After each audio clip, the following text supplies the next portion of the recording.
Selamat sore, Pak. Di sini kami akan mempresentasikan hasil proyek akhir kami yang berjudul Glioma Tumor Detection Using LSTM Algorithm with Stack LSTM Architecture. Tapi sebelum itu kami akan memperkenalkan diri kami terlebih dahulu. Perkenalkan Pak, saya Febrina Elizabeth Chombing dengan NIM 11323060. Perkenalkan Pak, nama saya Kevin Rumapea dengan NIM 11323012.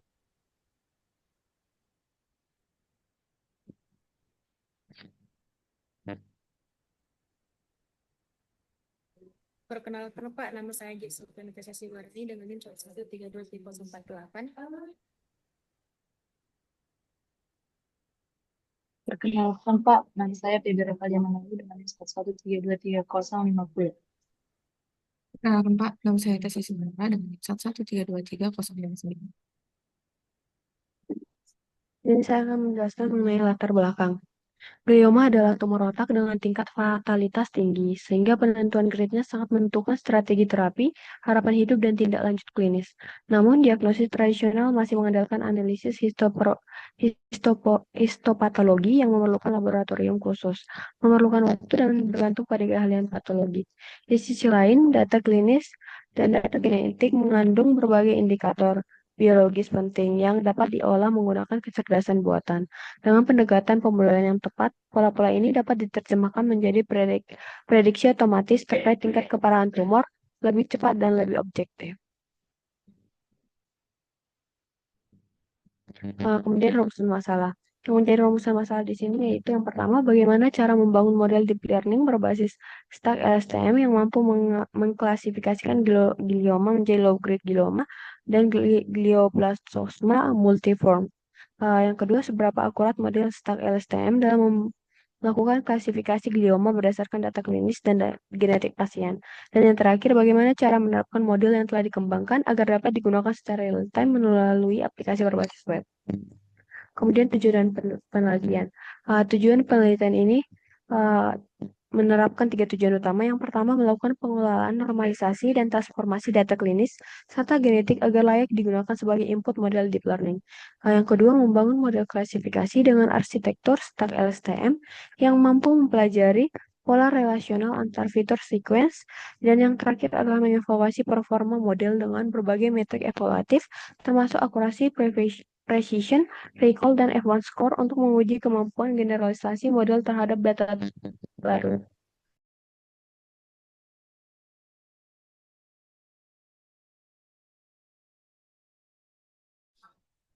Selanjutnya, 4 penelitian dari sisi medis menurut tenaga medis objektif dan terstandarisasi, mengurangi waktu diagnosa, hemat biaya, dan meningkatkan prestasi hasil. Dari sisi teknologi, gunakan pemanfaatan data klinis dan genetik untuk analisis otomatis menjadi dasar bagi pengembangan sistem pendukung keputusan berbasis web yang dapat diakses publik.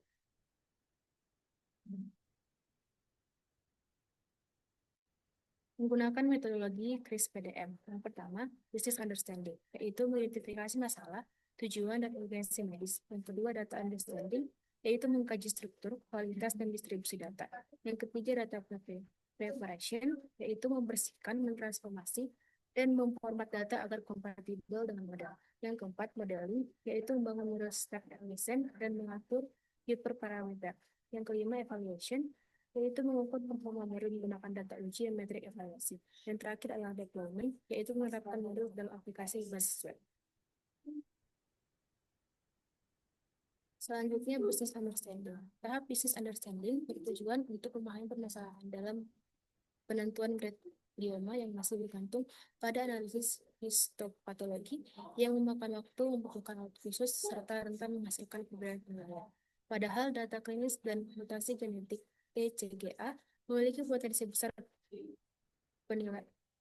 besar namun belum menempatkan tema karena analisis masih dilakukan secara manual. Untuk mengatasi hal tersebut, proyek ini sistem prediksi grade glioma berbasis AI menggunakan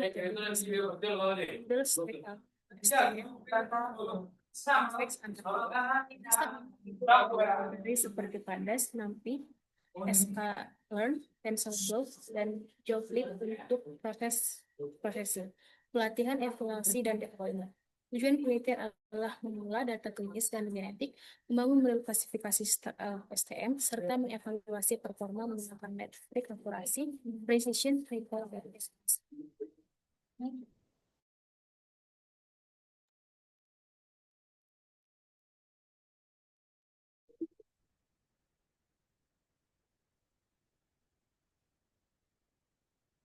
Untuk yang selanjutnya yaitu data understanding. Dataset utama yang digunakan diperoleh dari TCGA dalam bentuk tabular dengan rincian.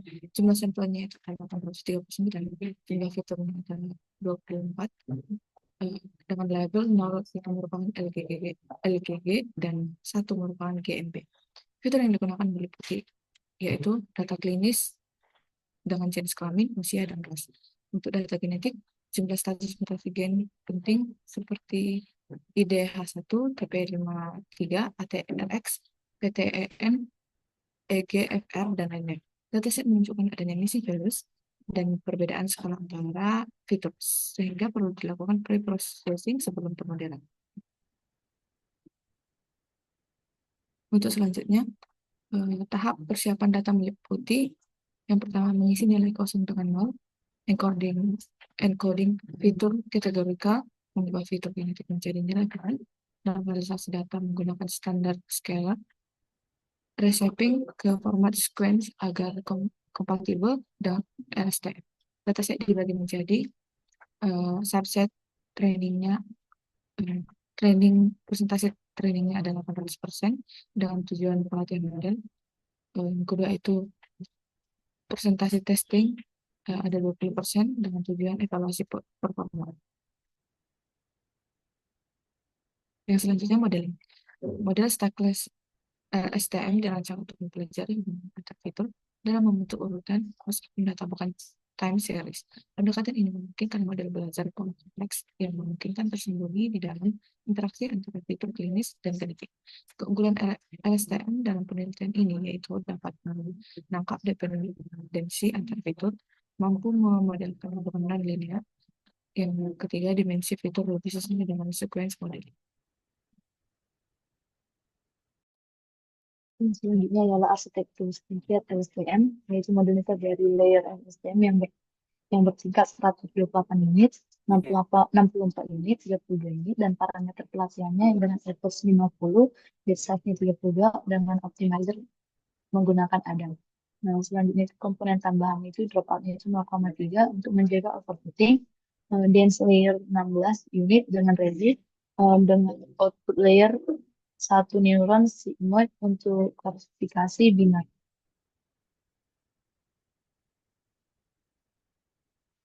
Yang selanjutnya itu evaluation.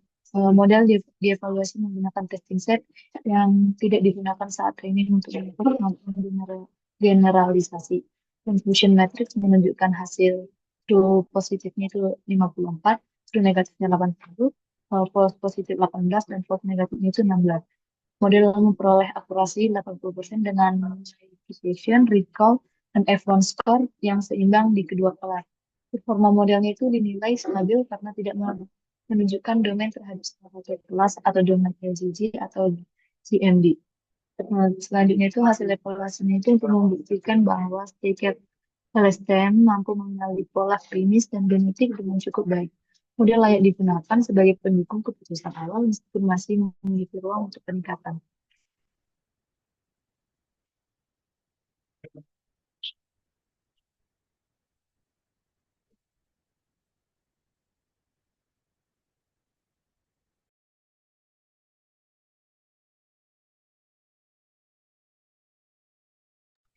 Yang selanjutnya itu hasil penelitian.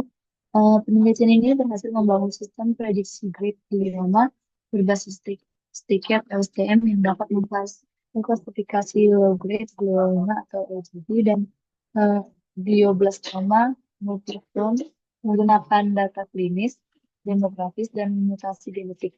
Model menunjukkan kinerja yang baik dengan akurasi 80%, F1 score 0,79, serta hasil confusion matrix yang stabil dengan true false-nya 54, true negatifnya 80, false positif 18, dan false negatifnya 16. Proses pelatihan menghasilkan peningkatan akurasi hingga 85-87% pada data validasi dengan trend loss yang men- yang menurun konsisten tanpa indikasi overfitting. Sistem ini berhasil deploy melalui website interaktif menggunakan Flash, plus memungkinkan prediksi real time yang praktis, misalnya menampilkan probabilitas GBM serta berpotensi menjadi alat bantu diagnosis awal meski masih dapat disingkatkan dengan interaksi data MRI, luasan dataset FAI, serta penguatan keamanan dan privasi.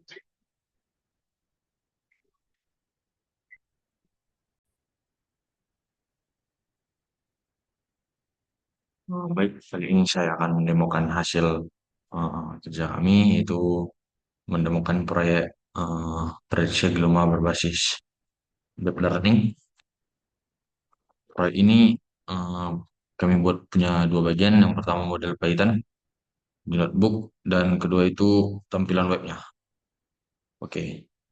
Eh, di bagian atas notebook, eh, saya mengimpor library yang saya pakai, Pandas dan NumPy untuk mengolah data, kemudian sklearn untuk split scaling dan evaluasi, lalu TransFlow untuk membangun model LSTM, dan Jotlib untuk menyimpan scalar supaya bisa kami pakai di aplikasi web.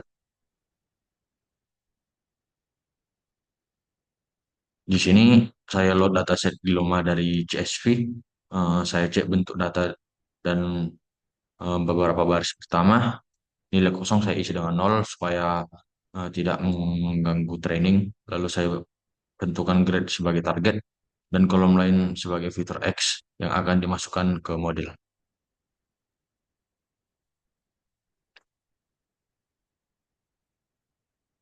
Data saya bagi menjadi data training dan testing dengan perbandingan 80 banding 20. Saya pakai TV supaya proporsi kelas di train dan tes tetap seimbang. TV sama dengan Y. Kemudian sebelum masuk ke model, fitur saya normalisasi dengan standar scalar. Ini penting agar fitur punya skala yang mirip dan training LSTM jauh lebih stabil.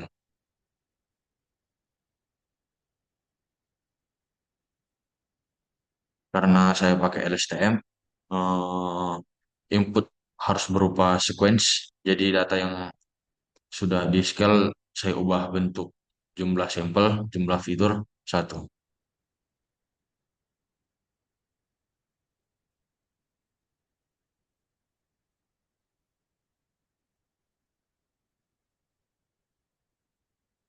Ini adalah arsitektur model kami.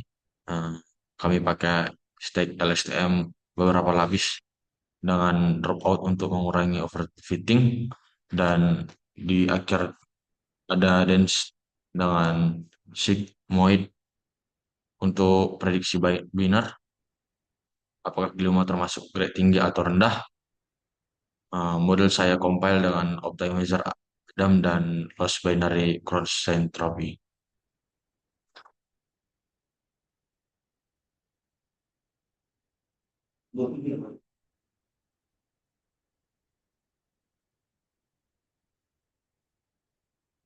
Model saya latih selama 50 pouch dengan batch size 32. Saya pakai data test sebagai validation untuk memantau akurasi dan loss selama training.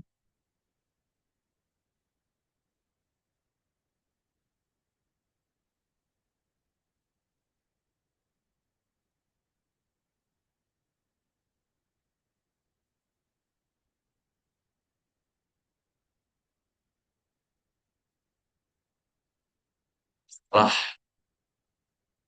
setelah model jadi, saya simpan dua hal penting, yaitu scalar.pkl untuk normalisasi dan LSTM glikoma model H5 untuk model LSTM-nya. Nanti ini dibaca oleh backend Flash saya menerima input dari webnya.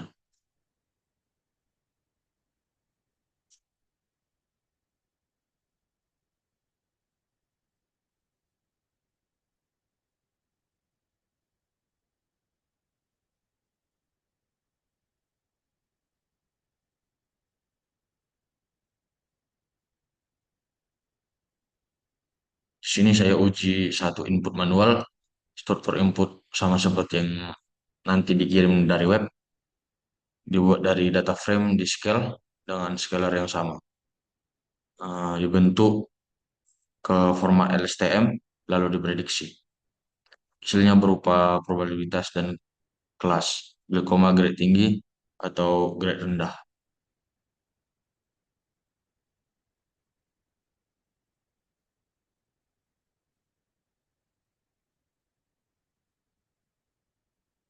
Jadi di front end kami pakai Next.js dan TypeScript. Format data ini saya buat sama persis dengan fitur yang dipakai model di notebook. Form data menyimpan semua input dari user dan result menyimpan hasil dari hasil prediksi backend.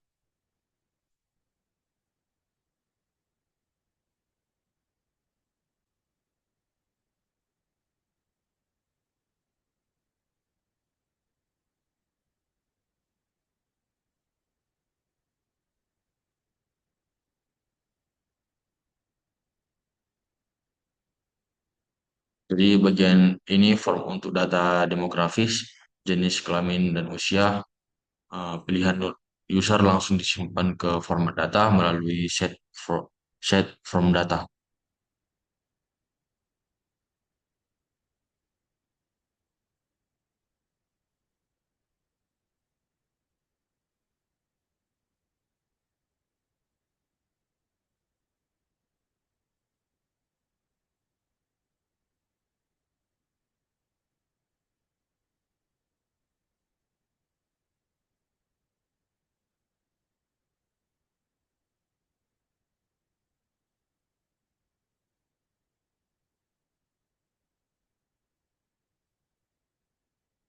Di sini user mengisi status mutasi gen, semua nama gen diambil dari array gen field dan nilainya 0 untuk normal, 1 untuk mutasi.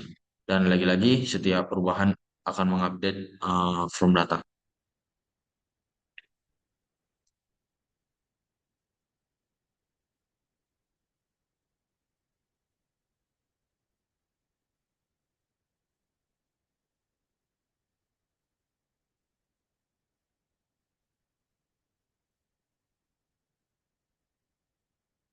Kalau backend berhasil, kalau backend berhasil mengirim responnya, datanya disimpan di result dan bagian ini akan muncul.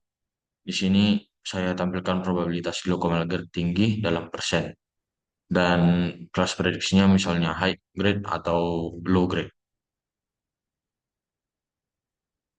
Saya akan mencobanya dia.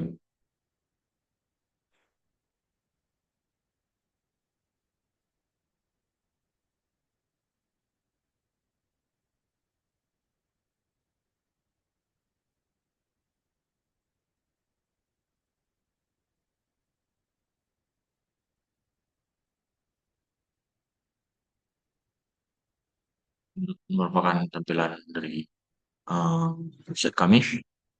Saya akan mencobanya.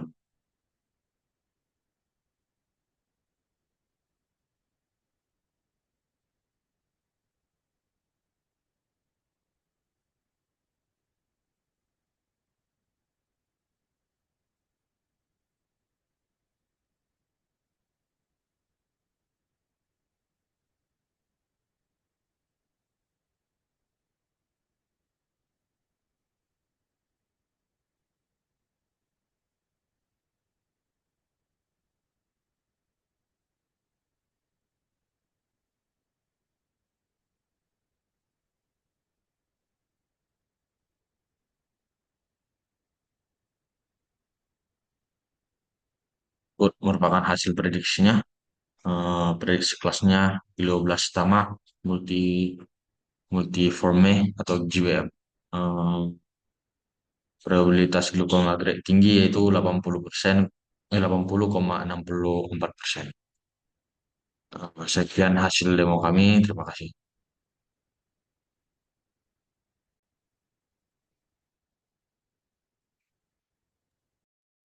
Kesimpulan, penelitian ini menghasilkan sistem prediksi gelombang berbasis deep learning yang mampu menghasilkan LGG dan GBM menggunakan data klinis, demografis, dan genetik.